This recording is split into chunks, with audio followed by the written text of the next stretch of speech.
Hey, it's Teresa from Life Beyond Diabetes. And today I'm going to talk about diet and what to eat when you have diabetes. And the reason is one of the questions that I get most often from people who are newly diagnosed with diabetes is, what is the best diabetes diet? Because the thing we all hear is you got to eat right and exercise. Well, nobody knows quite what to do to eat right. So what's the best diet? And my answer is probably going to be pretty frustrating, and that is, it really depends. There's a lot of options that could be the best diet for you. So the number one thing to think about, this hair is driving me nuts. We all need haircuts, right? The number one thing to think about with type 2 diabetes, and when you're choosing the way that you want to eat going forward, is that diabetes is a disease of insulin resistance, as we've talked about. And one of the things that you can do to improve your insulin resistance is to limit the carbohydrates that you eat, because that allows your body to allow the insulin that it does have to work better. So any diet for type 2 diabetes, as you're looking at kind of what you want to choose to eat going forward, you should focus on reducing the amount of carbohydrates that you're eating currently. Not all people, but as a general rule, that's one of the things that we really focus on. So the first question that I get is, well, how do I know what's a carbohydrate? Because we didn't all go to take nutrition classes in school, right? So for the most part, the things that I tell people to watch out for are things that are made with flour, sugar, corn, potatoes, and rice. So the big five, and they are the white foods: potatoes, flour, sugar, corn, rice. Those are the main sources of most people's carbohydrates.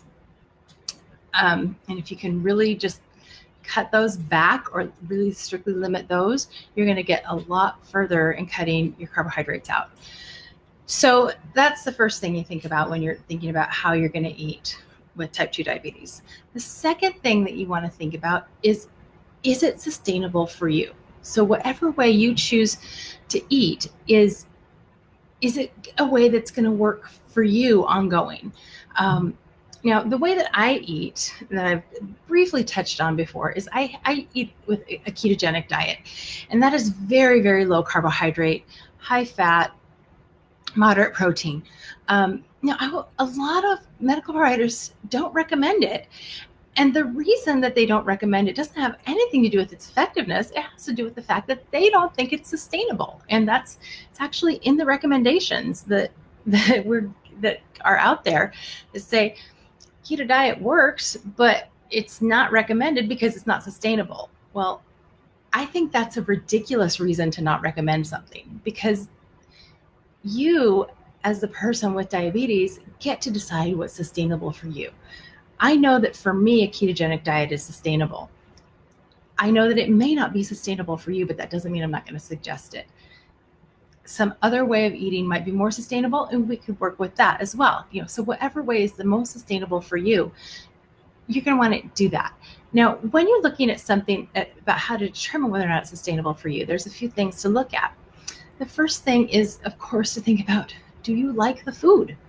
So again, I'm going to go back to the example of keto, and this applies to all the kinds of diets. And I'm going to be talking this week about different diets for people with diabetes.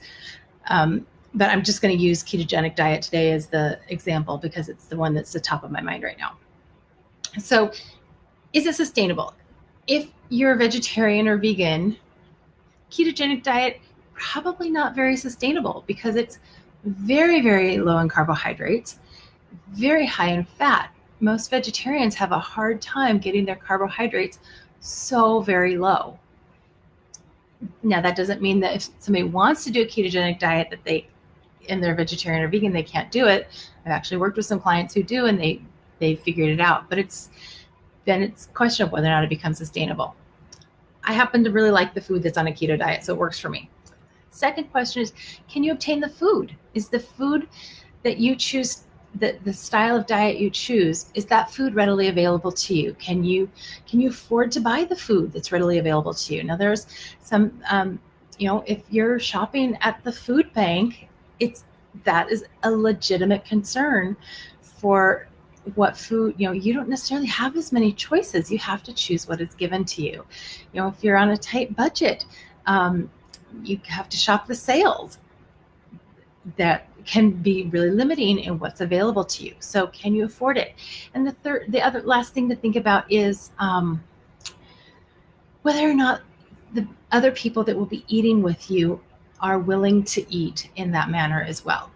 My family eats either the same food I do, or they eat a version of it. So I am not cooking multiple meals every night, but if they don't want to eat my super low carb meal, they will add in their own things to it. But if you've got a family that isn't interested in eating the same way, you need to figure out some compromises so that you're not cooking a different meal for everybody in the family, but you can all eat a meal that's healthy. So that's so low carb, sustainable. And third thing to think about is whether or not you want to be responsible for figuring out what you're going to eat, or if you want somebody else to plan it for you, or even to prep it and bring it to you. Now, there's services that can do just about every kind of meal diet that you're interested in. Somebody is willing to is probably set up a box that will deliver it to your doorstep, either prepared or with simple instructions for preparing it yourself. There's also meal plans that you can subscribe to meal plans, or I have my low carb family friendly meal plan that people can use to just, you don't even have to think about it. So that's another thing to think about when you're looking at what kind of way you want to choose to eat for your diabetes. So this coming week, we'll be talking more about diabetes diets. If you have any questions or anything I can address that you'd like me to talk about this week, I'd be happy to. Go ahead and drop me a direct message, or you can use my comment form. I'll put that link in the description. Go ahead and use the comment form, and you can that directly sends me an email, and I can get back to you a little more privately, and let me know if there's any concerns or questions you have about how to eat when you have type 2 diabetes. And we'll be talking about that all week this week. So I will see you right back here tomorrow at 2:30 Pacific. And I hope you have a lovely afternoon. I know it's beautiful here, and I'm going to get out and take a walk. Bye.